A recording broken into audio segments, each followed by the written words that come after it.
Declare कर दी मुंबई में, और एक सीट जो है वो भी कहा कि हम लड़ेंगे।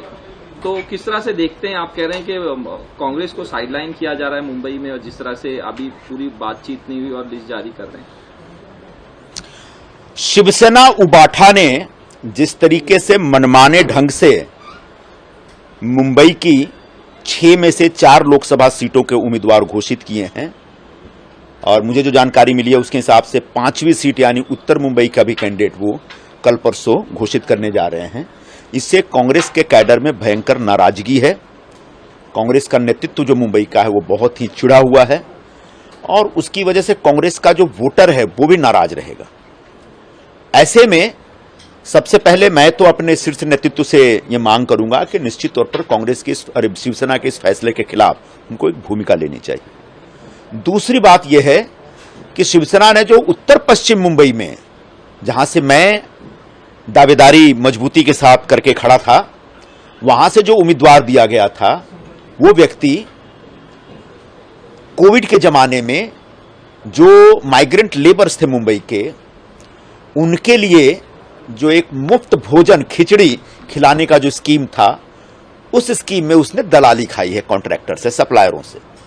ये मैं नहीं कह रहा हूं, इन्फोर्समेंट डायरेक्टरेट इसकी जांच कर रही है, और मैंने सुना है कि आज भी ईडी की तरफ से उसको समन भेजा गया। तो ऐसे खिचड़ी चोर को शिवसेना जबरदस्ती उम्मीदवार बना रही है, उससे कांग्रेस के लोगों का मन बहुत आहत है। मैं भी नाराज हूं। मुझे बड़ा दुख होता है कि हमारे जो नेगोशिएटर थे, जो शिवसेना के साथ, एनसीपी के साथ सीट शेयरिंग वाली मीटिंगों में बैठा करते थे, उन्होंने भी कांग्रेस की भूमिका को शायद बहुत मजबूती से नहीं रखा। हालांकि आज मैंने देखा हमारे एक नेगोशिएटर ने कहा है कि शिवसेना को रीथिंक करना चाहिए। एक दूसरे नेगोशिएटर जो हमारी मुंबई की नेता है, उन्होंने भी कहा है कि यह गलत है।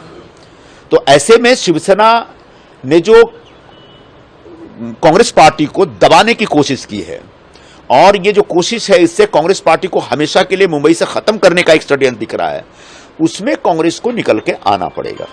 कांग्रेस के नेतृत्व को एक स्टैंड लेना पड़ेगा इस पूरी भूमिका पे। अगर कांग्रेस को बचाना है तो 2 ही ऑप्शन है, एक तो हम अलायंस तोड़ दें, और दूसरा नहीं तो फ्रेंडली फाइट करें। जिन सीटों के ऊपर हमारा विवाद चल रहा है और जिन विवादों का अभी तक हल नहीं हुआ और शिवसेना जबरदस्ती कर रही है, उन सीटों के ऊपर शिवसेना की तरफ, कांग्रेस की तरफ से अपने उम्मीदवार खड़े किए जाने चाहिए। उत्तर पश्चिम मुंबई में जो मैं कई विकल्पों को लेकर खड़ा हूं, उसमें पहला विकल्प मेरे समक्ष यही है कि आप फ्रेंडली फाइट के लिए हमको अनुमति दीजिए, और हम उत्तर पश्चिम से शिवसेना और जो भी बीजेपी या शिवसेना का दूसरा कैंडिडेट होगा उसके खिलाफ एक तीसरे कैंडिडेट के तौर पर मैं उतरूंगा। आपने कहा कि